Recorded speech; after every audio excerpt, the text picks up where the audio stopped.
Good day, I'm Stephen McHugh, and this is your JIS News for Monday, March 7, 2022.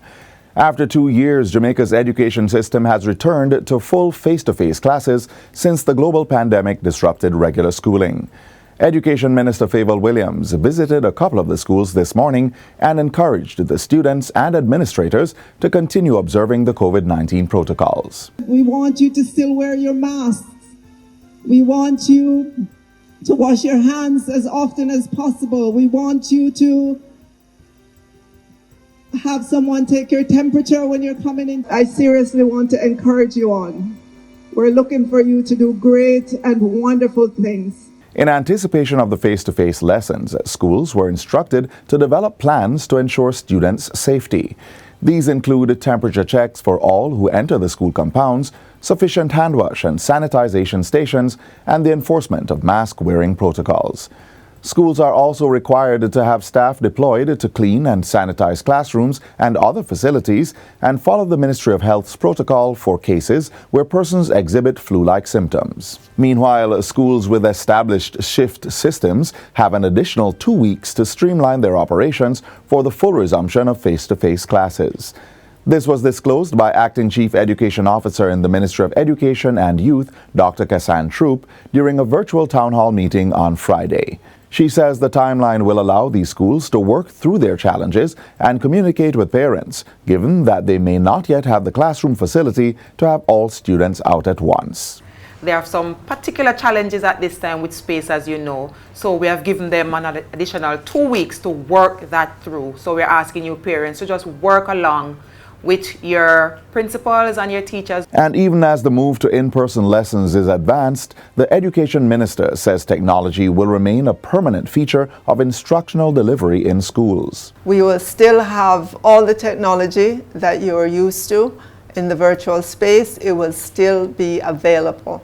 We will still as well have lessons on TV because the ministry has its own channels, so those will still be there. The minister says the devices provided to children to accommodate online classes are to be used to augment what they are learning in the classroom. So yes, the technology will remain. We will just be using it in a little bit different way than you're used to when we were in the mixed modality. In other news, Jonestown is the latest community to benefit from access to free internet service as government continues to roll out its Wi-Fi hotspot program across the island. The $7.5 million facility is located at the Jonestown Primary School. It was officially commissioned into service on Friday by Daniel Dawes, Chief Executive Officer of the Universal Service Fund, USF. Jonestown Primary School has also been furnished with computers which persons from the community can access. Mr. Dawes says additional Wi-Fi hotspots will be established in the community of Trenchtown and at the Charlie Smith High School in Arnett Gardens before the end of the month. He adds that the USF is on track to establish 189 community hotspots across the island before the end of the financial year. We have also committed for this financial year to provide 7 public Wi-Fi. 1 for Moran Bay, Black River, Junction, Savlamar, Lucy, Falmouth, Port Maria, and Spanish Town.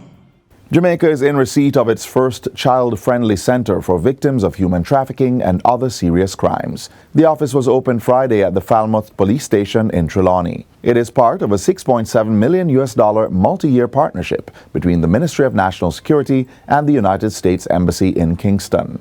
The U.S.-Jamaica Child Protection Compact (CPC) partnership was forged to fight child trafficking on the island. The facility will serve as a first stop for youngsters to be examined, interviewed, and referred for appropriate care and other services. It boasts a child-friendly office area, medical examination facilities, and an interview room. State Minister of National Security Xavier Main says this is one of several special measures the state has implemented to ensure appropriate support for victims. For the child-friendly space is an essential component to holistic victim-centered and trauma-informed care for survivors of human trafficking in a number of ways. Firstly, it provides a safe, calm, and reassuring physical space, which is important. And secondly, it provides a space that allows a child who is a victim to feel safe, away from the perpetrator, which in many instances is known to them. And that's it for JIS News Today. I'm Stephen McHugh. Thanks for watching.